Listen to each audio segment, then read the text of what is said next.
Justin Trudeau has been spotted out in the wild, celebrating and dancing very, very weirdly, as well as Pride parade has kicked off in Toronto, and the mainstream media is leaving out some footage. Welcome back to the channel. Welcome back to another video, everybody.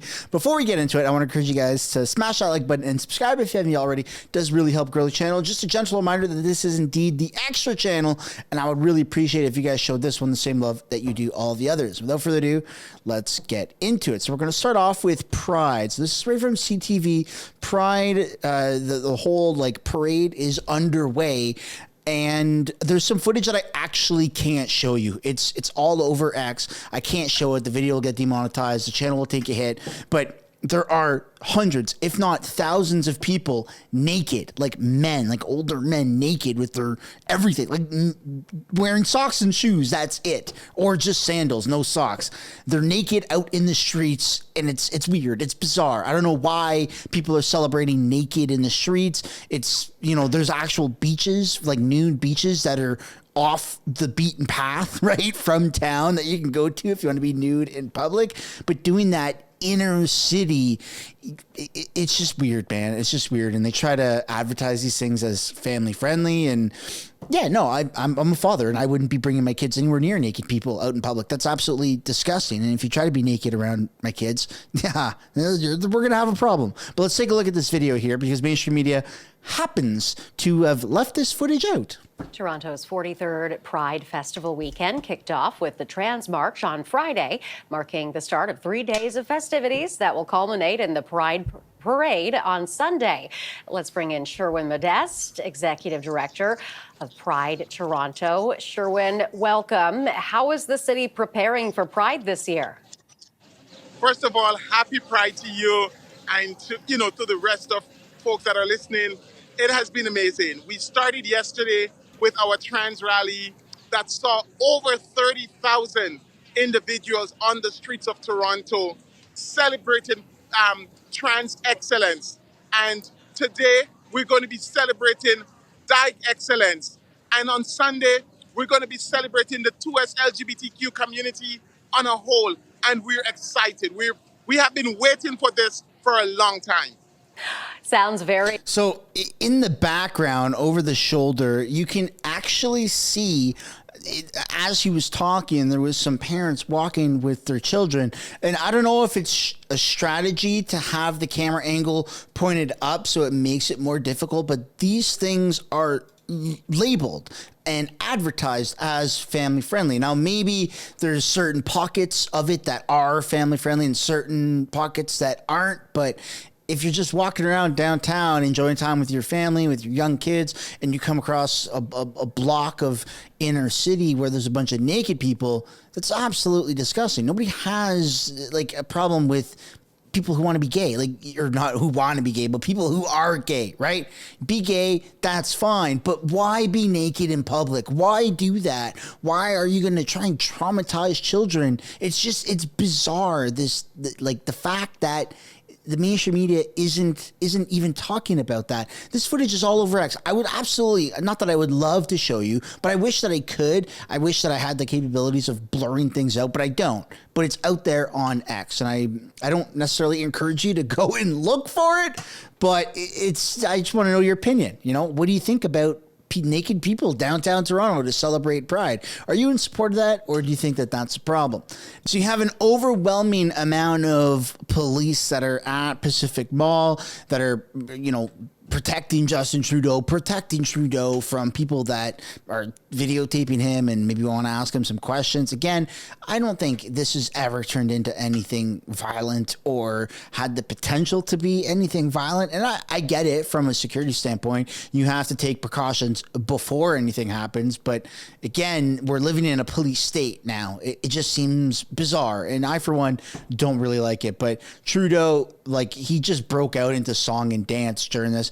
I can't play the music because there's some obviously it's like mainstream media music. It's a big barbecue and stuff, but it's just super bizarre. I mean, there's Trudeau there being swarmed by people. The police are locking arms and trying to intimidate people as Trudeau walks through public. Like, I don't think ever there's been a time in history that a prime minister has needed this much security detail or has convinced themselves that they need this much security detail because no one has ever been this aided. People have never really cared this much to show up where the prime minister is to express their either support, which, let's be honest, not many people are showing up in public to support Justin Trudeau, if any at all, or on the opposite side of that spectrum, many people are showing up to say how big of a piece of garbage Justin Trudeau is. I guess words are intimidating. Words matter. Words hurt Justin Trudeau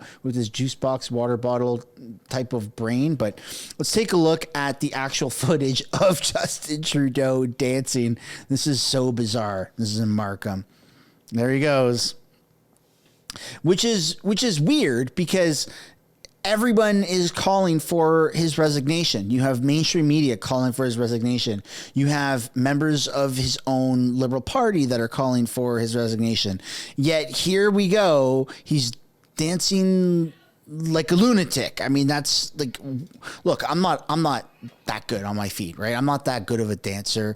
Anytime I've ever danced, I'm just kind of swinging left and right. Like, I'll never pretend to be a good dancer, but I'm able to at least see what is and what isn't a good dancer. And I just feel like Trudeau is by nature not a good dancer, and maybe he's on drugs, maybe he's not. I don't know. There is that one story of his, plane got grounded as he tried to leave India and the dogs went in because there was some nose candy.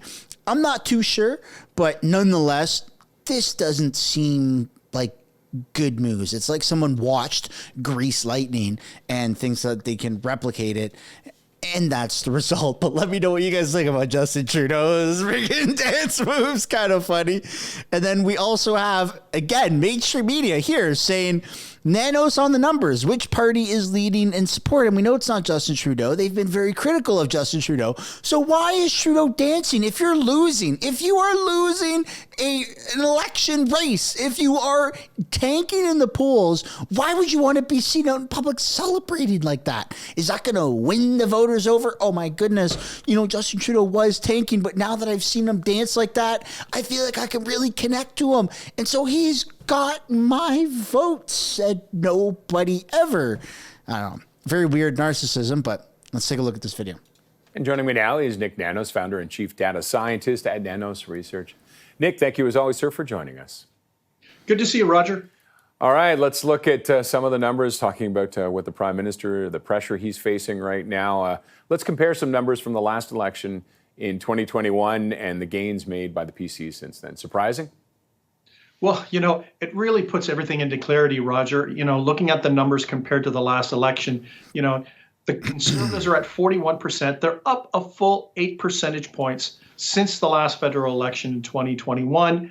The Liberals are at 27. They're down almost 6 points. New Democrats at 18 or thereabouts. They're flat, as is the Bloc at 8. Green Party up a little bit. People's Party down 3 points. To 2%. But, the key takeaway here, Roger, is that when we measure up against the last federal election in 2021, it's just bad news for the Liberals and good news for the Conservatives. And and there's no signs of that slowing down. It's been steady gains, hasn't it?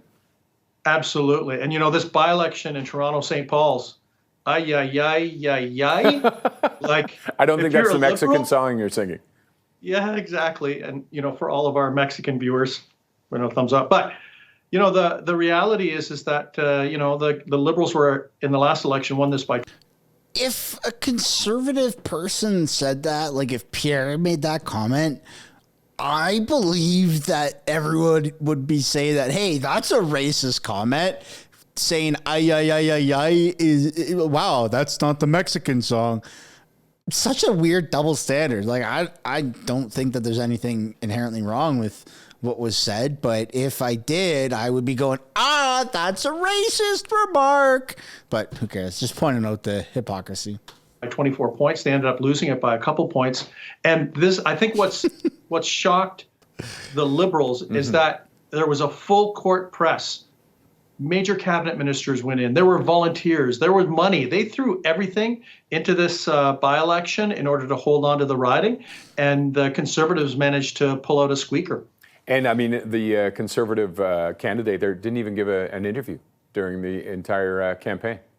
Yeah, Roger, maybe it's a little precursor to what to expect from the next federal election. Maybe Pierre Poilievre is just going to zip it and let people focus on the Liberals and basically ride a wave of change. Because you know what? The Conservatives didn't do a lot of media during the campaign in the by-election. Yeah. It didn't hurt them.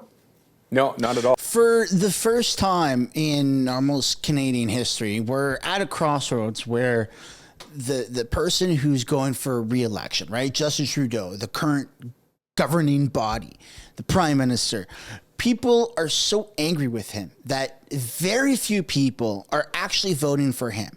And I mean, there's a lot of people that are not going to vote for him, but they also maybe aren't on board with conservative party or conservative values.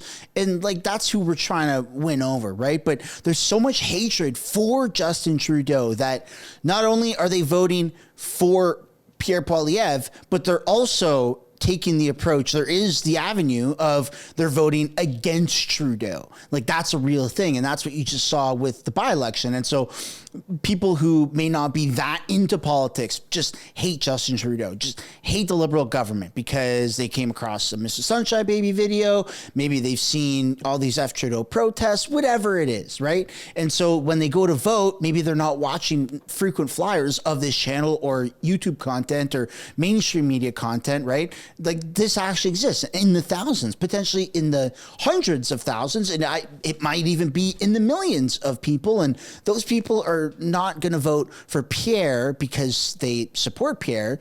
There's a lot of people that just don't really pay attention to politics. They're going to be voting against Trudeau, and that's going to come in many different forms. And that's kind of what the NDP has tried to position themselves as, are bottom feeders, right? They're trying to farm all of these votes where people don't want to vote for Trudeau, and instead NDP Jagmeet Singh is going, hey, me, vote for me over here. Don't vote for Trudeau, but vote for me. And it's not really working because he's a different shade of a clone of Justin Trudeau, and it's just, people are not dumb. We can see what's happening here. We can interpret these press conferences and these media releases and their non-answers and even their interviews with CTV or in the House of Commons or whatever it is, and they're just dumb people. They're dumb. Like, we don't believe them, right?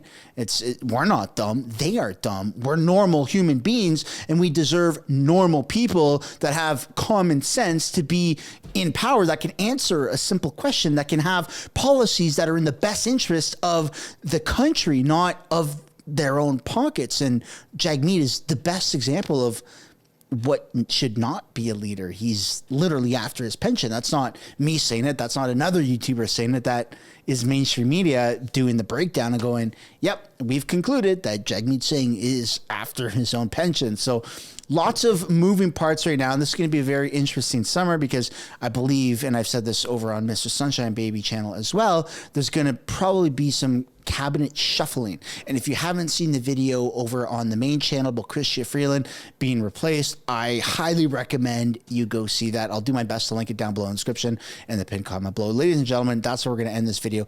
I'd love to know what you guys think down below in the comments. On your way out, I would like to encourage you guys to smash the like button, subscribe if you haven't yet already, and we will see you in the next one. Bye for now.